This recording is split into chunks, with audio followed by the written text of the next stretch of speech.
Hello, welcome to my video channel, Couch Conchology. My name is Karen and I am completely landlocked in Kansas, right in the middle of the United States. That really is not a bad thing, except when I decided to start a shell collection when I was 8 years old.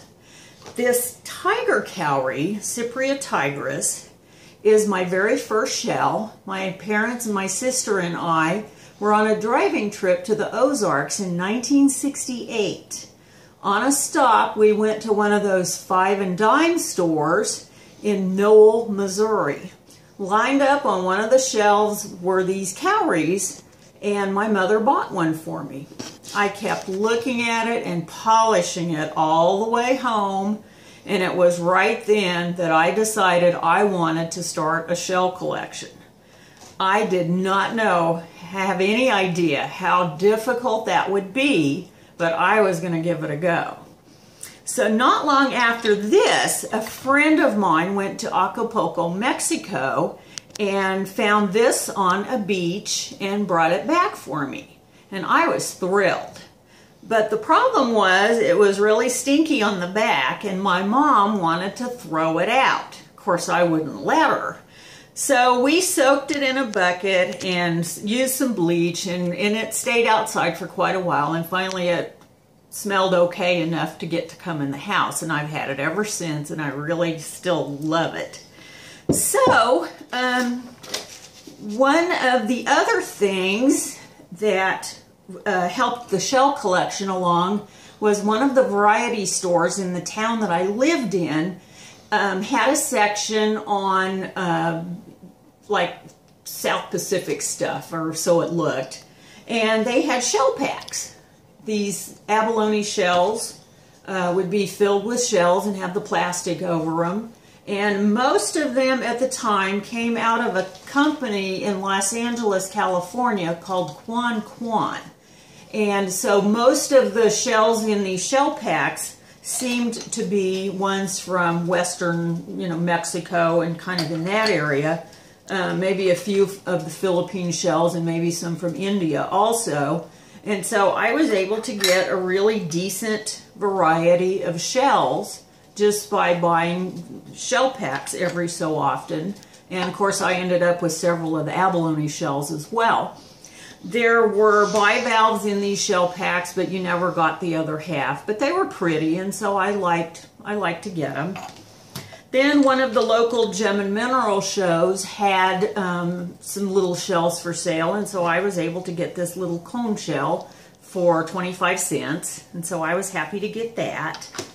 Then came along this nautilus shell that actually had feet glued on it.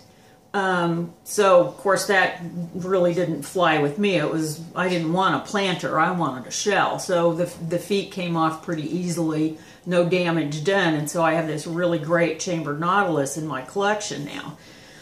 And another trip later to the Ozarks, there was a tourist type shop in southwestern Missouri along the highway, and so they had a few things, and I spent the sum total of $9 for several shells in there, and that was a lot of money then. So, and a hobby store close to the town we lived in had some shells too. They had, little things like this, and so they were fun to get. Had some little cowries and things that I was able to add to.